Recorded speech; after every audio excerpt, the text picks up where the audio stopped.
যা। আসো চলো।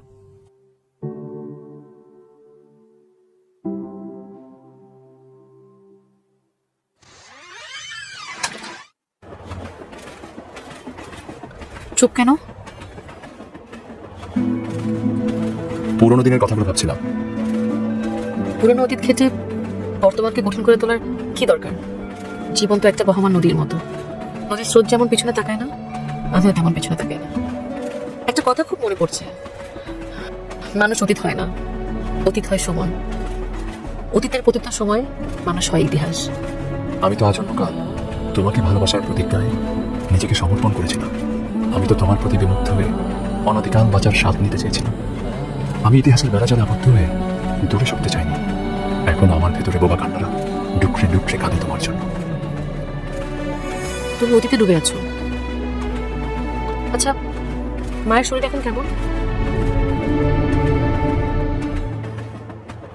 মোটামুটি। সব তোমার জন্য হয়েছে।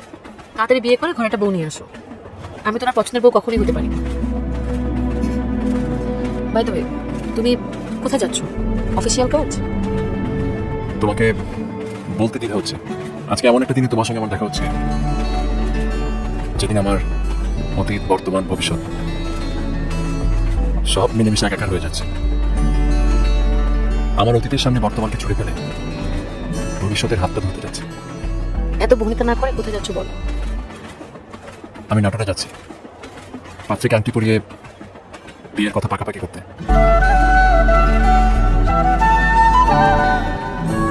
রাশেদ, তোমাকে আমি জীবন থেকে ছুড়ে ফেলেছিলাম, কিন্তু তুমি অন্য কারো হাত ধরবে, এটা কেন যেন মানিতে কষ্ট হচ্ছে। তোমার জন্য আজও একটা মায়া কাজ করে আমার ভেতর। এই জীবনে তোমার সাথে আমার সাক্ষাৎগুলো ছিল সবসময় অপ্রত্যাশিত। আজকের সাক্ষাৎটাও অপ্রত্যাশিত। এটাই নিয়তি। যাক, অবশেষে নাটকের বর্ণতা শিখতে পারলে। নিজেকে আবার জীবনানন্দ দাস বানিয়ে ফেলো না কিন্তু। মায়ের পিনাপিনিতে বিয়ের জন্য রাজি। কই, মা তো আমাকে ফিরিয়ে আনার জন্য কোনো পিড়াপিড়ি করেনি। আমাদের সংসারটা বাঁচানোর জন্য সে একটা বারও আমাদের সাথে যোগাযোগ করেনি। অথচ তুমি কত কষ্ট করেছো, কত চেষ্টা করেছো, কত ছেলে মানুষই করেছো। বৌমা, বৌমা,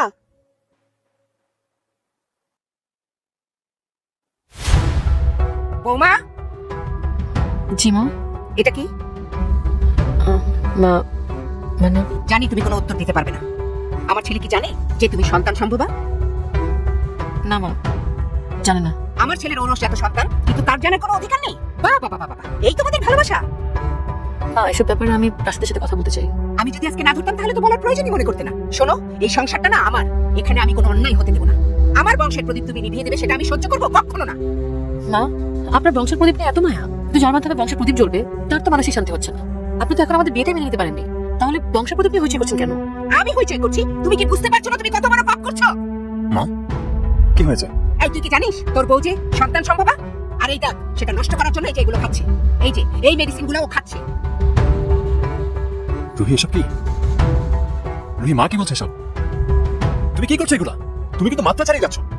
বিয়ের 6 মাস পার হয়ে গেল, এখন পর্যন্ত তোমার মা আমাদেরকে মেনে নেয়নি।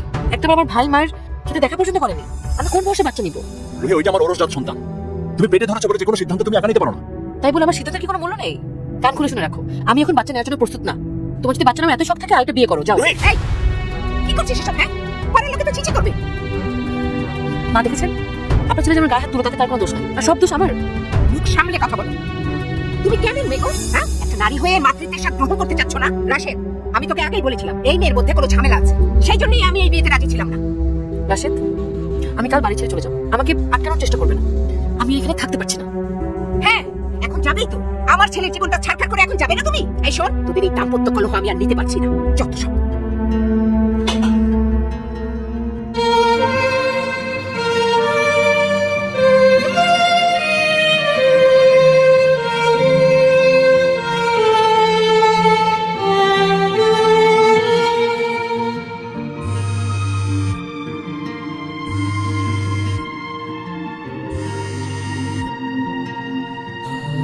কেমন আছো? যেমনটা তুমি রেখে দিয়েছো। রাশেদ, তুমি আমাকে আর ফোন করবে না। কেন? আমি কি আমার ওয়াইফকে ফোন দিতে পারি না? শোনো রাশেদ, আমি তোমাকে একটা কথা বলতে চাই। আমি বাচ্চাটা মিসক্যারেজ করেছি। কি বলছো তুমি সবাই? তুমি মুহূর্তের মধ্যে আমাদের সংসার, আমাদের আমাদের ভালোবাসা সবকিছু শেষ করতে পারো না? দিলাম, কারণ তোমার আমার সম্পর্কের মধ্যে ইগো বাসা বেঁধেছে। সেই সম্পর্কে ভালোবাসা খোঁজা অনর্থক। তুমি আমার সঙ্গে প্রতারণা করছো রোহি। ও আচ্ছা, এখন আমি তোমার কাছে প্রতারক? আমি যে তোমাকে ভালোবেসে একটা পর বাসা থেকে বেরিয়ে গিয়েছিলাম, তুমি কি করেছো? তুমি আমার সিদ্ধান্তকে একটা বারের জন্য গুরুত্ব দিলা না। তুমি আমাকে এইভাবে শূন্য করে দিতে পারবে না। অনেক দেরি হয়ে গেছে রাশেদ। রোহি, কেন আমার জন্য এরকম একটা ক্ষণস্থায়ী প্রেম এলো? আমার কিসে আনন্দ, আমার কিসে সুখ, এই জিনিসটা বোঝার ক্ষমতা তোমার নাই রাশেদ। অথচ এই আমি মাত্র 7 মিনিটের সিদ্ধান্তে তোমাকে বিয়ে করেছিলাম। অসীম শূন্যতার শহরে উন্নাসিকতার ভিড়ে উদ্ভ্রান্ত মনের মৌন গল্পেরা উড়ে বেড়ায় নিদারুণ তীব্র বেদনায়। রাশেদ, রাশেদ, এই রাশেদ, দেখ তো কিসের চিঠি আসছে।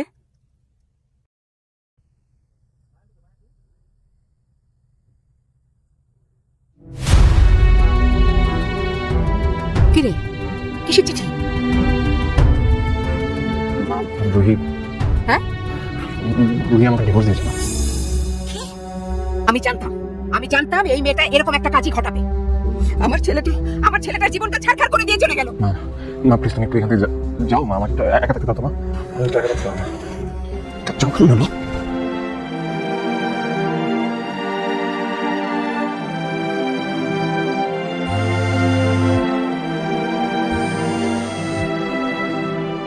রোহি, এছাড়া কোনো উপায় ছিল না। আমি তোমাকে নিয়ে বাঁচতে পারলাম না। আমি হেরে গেলাম, আমার প্রেম হেরে গেল। রোহি, আমি তোমার সঙ্গে একটা বার দেখা করতে চাই। প্লিজ, এই অনুরোধটা আমাকে করো না। আমি আমি তোমার অনুরোধ রাখতে রাখতে ক্লান্ত। আমার জীবনের সাথে আমাকে বেঁধে রেখো না। আমাকে আমার মতো থাকতে দাও। তুমিও তোমার মতো জীবন গুছিয়ে নাও। রোহি, আমার পুরো জীবনটা তুমি এলোমেলো করে এখন আমাকে বোঝাটা বুঝছো। আমি কি পরিমাণ বিপর্যস্ত একটা জীবন কাটাবো তুমি বুঝতে পারছো? অনুমান করতে পারছো? প্লিজ তুমি ডিভোর্স পেপারটা উচ্চ করো, প্লিজ প্লিজ ডিভোর্স পেপারটা উচ্চ করো, প্লিজ রোহি প্লিজ। সেটা কখনো সম্ভব না রাশেদ। আজকে থেকে আমি তোমার অতীত, তোমার আমার মাঝে আর কোনো সম্পর্ক নেই, অধিকার নেই, প্রেম নেই। তবে হ্যাঁ, সারা জীবন তুমি নামের একটা সম্পর্ক বেঁচে থাকবে।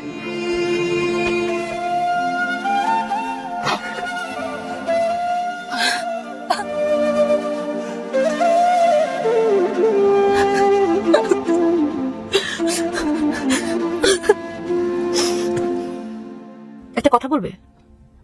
তোমার কি আমার কথা একবার মনে পড়েনি? ডিভোর্সের পরে আমার বিয়ের খবর শুনে তোমার আমার প্রতি ঘৃণা জন্মেনি? ঘৃণা না, কষ্ট জন্মেছিল। কষ্টের প্রলেপ মনের দেয়ালে জমে অনুভূতি শূন্য হয়ে গেছিল। জানো, এখন আর আমি বৃষ্টিতে ভিজি না, অথচ আমি ছিলাম বৃষ্টি বিলাসী।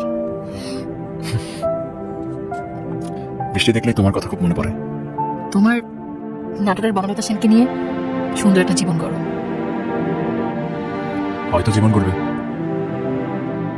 তবে জানো কিছু সম্পর্ক গড়ে ওঠে ভালোবাসা টানে, আর কিছু সম্পর্ক গড়ে ওঠে প্রয়োজনে টানে। হয়তো, তবে কিছু গড়া সম্পর্ক ভাঙে ইগোর টানে।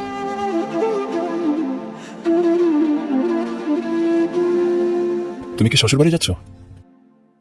না, জামিল চলে যাওয়ার পর থেকে আমি মায়ের কাছেই থাকি। দিনাজপুর যাচ্ছি একজন আত্মীয়র বাসায়। আচ্ছা, তুমি বাবুকে একটু দেখে রাখতে পারবে? একটু ওয়াশরুমে যাবো। হ্যাঁ, আমার কাছে দাও দাও আমার কাছে দাও। এই যে এই যে কি বাবা, এই তো বাবা, এই যে বাবু, কি বাচ্চা বাবা।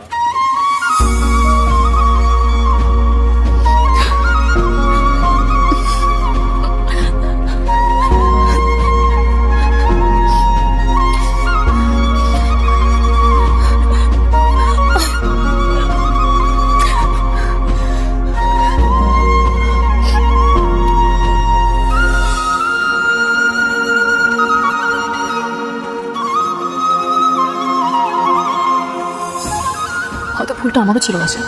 সেদিন তোমার কথা মেনে নিলে রোহানের মতো একটা সন্তান তোমার থাকতো, তুমি তাকে পরম আদরে জড়িয়ে রাখতে, কিন্তু তুমিও তো এতটা চাপ সৃষ্টি না করলেও পারতে।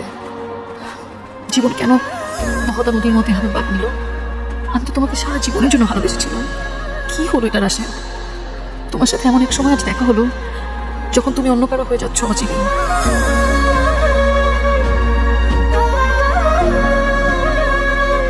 আচ্ছা সরি সরি সরি, ও বাবা সরি সরি, ও সরি সরি, কাছে আহা।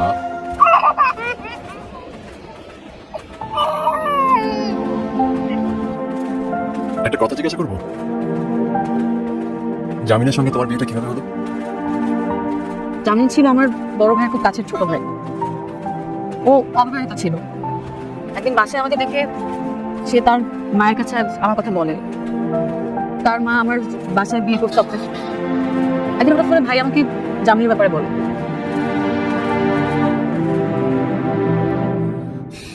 সারাদিন এভাবে মন খারাপ করে থাকিস কেন? হ্যাঁ, না খাওয়া ছেড়ে দিয়েছিস। আমি ঠিক আছি, আমাকে নিয়ে তোমাদের ভাবতে হবে না।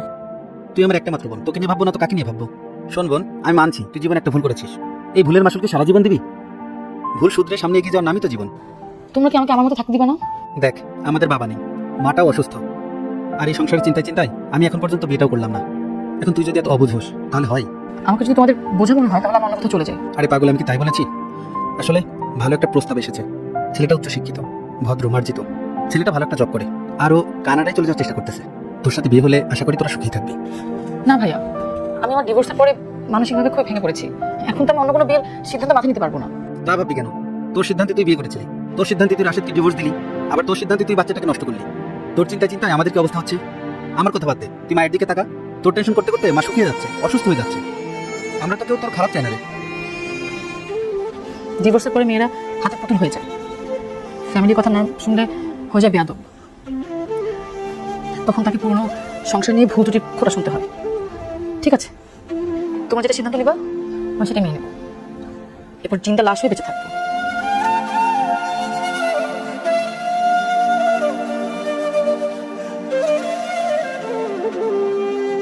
থাকুন।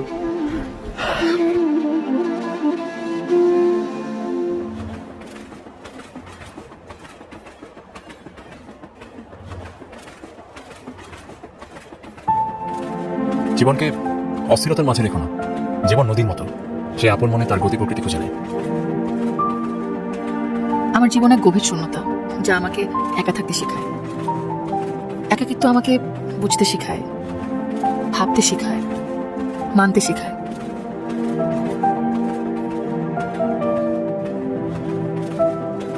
নাটোর স্টেশন চলে আসবে কিছুক্ষণের মধ্যে, আমার নামতে হবে। নামতে তো হবেই। ভালো থেকো রাশেদ, খুব ভালো থেকো। তুমিও ভালো থেকো।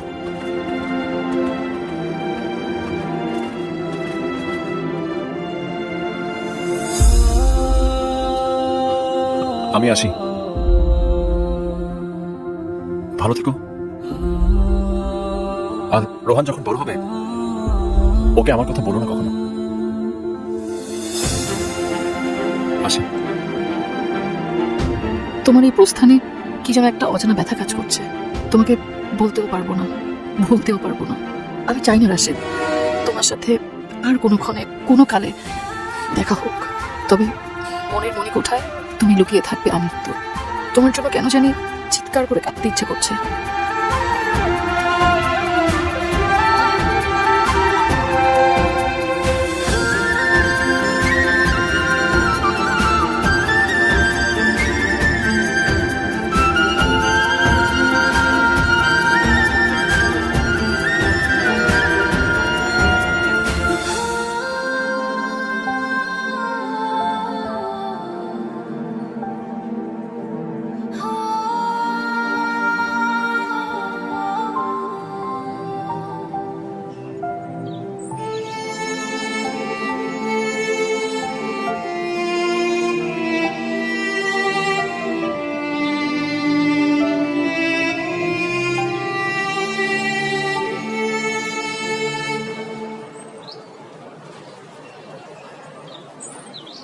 কেউ আসবে নিতে?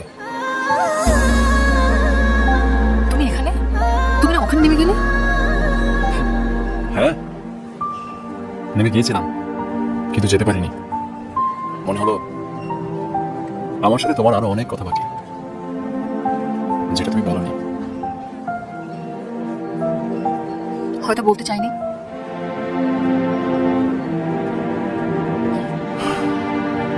তুমি সুখী না Ruhi?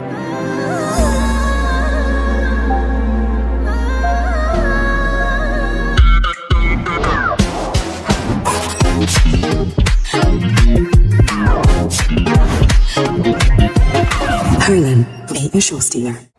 Available at Herlin stores. আমি সুখী, অনেক সুখী।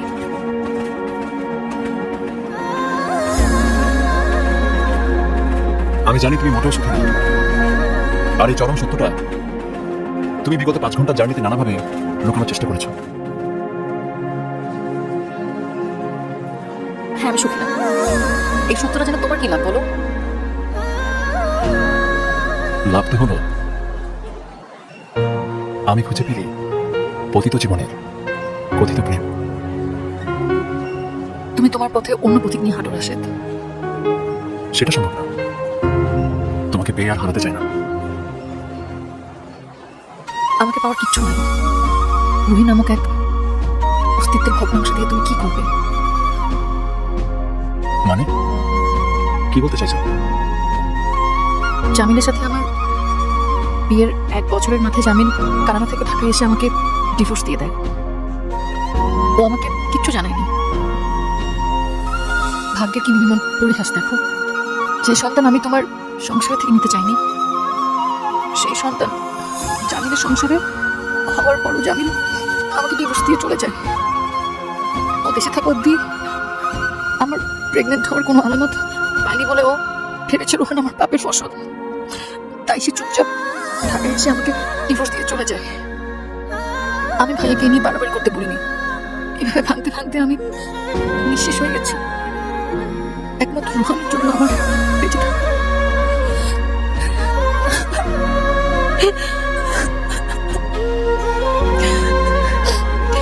রুহি,